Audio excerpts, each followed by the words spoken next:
ابا جو بھی آپ صلی اللہ علیہ وسلم سے محبت کرتا ہے تو وہ کہتا ہے میرے ماں باپ آپ پر قربان. کیا کبھی ایسا ہوا ہے کہ آپ صلی اللہ علیہ وسلم نے کہے ہو فدا کا امی و ابی؟ اللہ کے رسول صلی اللہ علیہ وسلم کے لیے ان کے ماں اور باپ کا رشتہ سب سے عظیم تھا، کیونکہ آپ صلی اللہ علیہ وسلم یتیم تھے اور اپنے رشتہ داروں میں وہ اپنے ماں باپ کو ڈھونڈا کرتے، جیسے حضرت عباس رضی اللہ عنہ کو اپنی والد کی جگہ دینا یا حضرت برکہ رضی اللہ عنہا کو اپنی ماں کی جگہ دینا. اگر اللہ کے رسول صلی اللہ علیہ وسلم اپنے ماں باپ کسی شخص کے لیے قربان کر رہے، وہ شخص کتنا خاص ہوگا اور وہ منظر کتنا خاص ہوگا کہ اللہ کے رسول صلی اللہ علیہ وسلم نے اتنا بڑا درجہ یا اتنے بڑے کلمات کسی کے لیے استعمال کیے ہوں. تو میں آپ کو جنگ احد میں لے کر چلتا ہوں.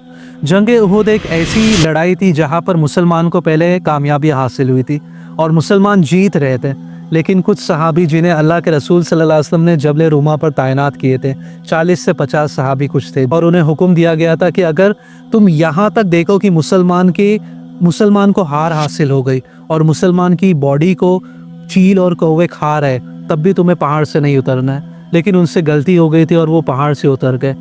تو حضرت خالد بن ولید اپنی فوج کو پیچھے سے لے کر آتے ہیں اور اللہ کے رسول صلی اللہ علیہ وسلم کے جو کیمپ تھا وہاں پر حملہ کرتے ہیں. عجیب منظر تھا، کیونکہ مسلمان گرتے جا رہے تھے اور اللہ کے رسول صلی اللہ علیہ وسلم کے پاس صرف چند ہی وفادار صحابی رہ گئے تھے. ہر طرف خطرہ تھا اور اللہ کے رسول صلی اللہ علیہ وسلم پر تیر برسائے جا رہے تھے. کچھ ایسے صحابی بھی تھے جو اپنی جانوں کا نذرانہ آپ صلی اللہ علیہ وسلم پر دیتے جا رہے تھے، جیسے حضرت ابو دجانہ رضی اللہ عنہ، جو اپنی پیٹھ پر تیروں کو روکتے جا رہے تھے، یعنی اپنی پیٹھ پر وہ تیر کھاتے جا رہے تھے اور اللہ کے رسول صلی اللہ علیہ وسلم کو پروٹیکٹ کر رہے تھے.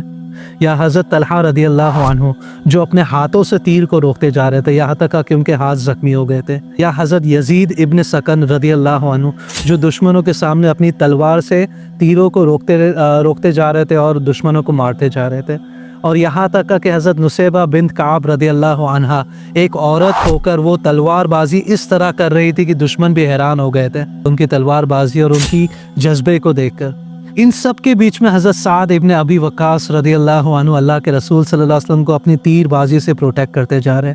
حضرت سعد ابن ابی وقاص رضی اللہ عنہ جو نبی صلی اللہ علیہ وسلم کے اتنے قریب تھے کہ وہ ایک ایک تیر چلا کر ان کی حفاظت کر رہے تھے. ہر تیر اپنے نشانے پر لگ رہا تھا اور آپ صلی اللہ علیہ وسلم کے آس پاس ہر دشمن گرتے جا رہا تھا. حضرت سعد رضی اللہ عنہ کو صحابی اور خود نبی صلی اللہ علیہ وسلم تیر اٹھا کر دے رہے تھے. آپ اس وقت کو سوچو کہ ایک جانب دشمن کا حملہ ہو رہا ہے اور دوسری جانب سعد رضی اللہ عنہ تیر اندازی سے اللہ کے رسول صلی اللہ علیہ وسلم کی حفاظت کر رہے ہیں، اور تیسری جانب خود اللہ کے رسول صلی اللہ علیہ وسلم حضرت سعد کو تیر اٹھا کر دے رہے ہیں. تو تب اللہ کے رسول صلی اللہ علیہ وسلم وہ الفاظ کہتے ہیں جو انہوں نے کسی کے لیے نہیں کہے.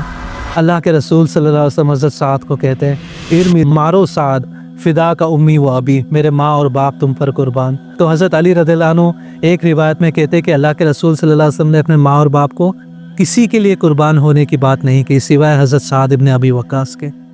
اس ویڈیو میں ہم نے اللہ کے رسول صلی اللہ علیہ وسلم کا ذکر اور نام کئی دفعہ لیا ہے.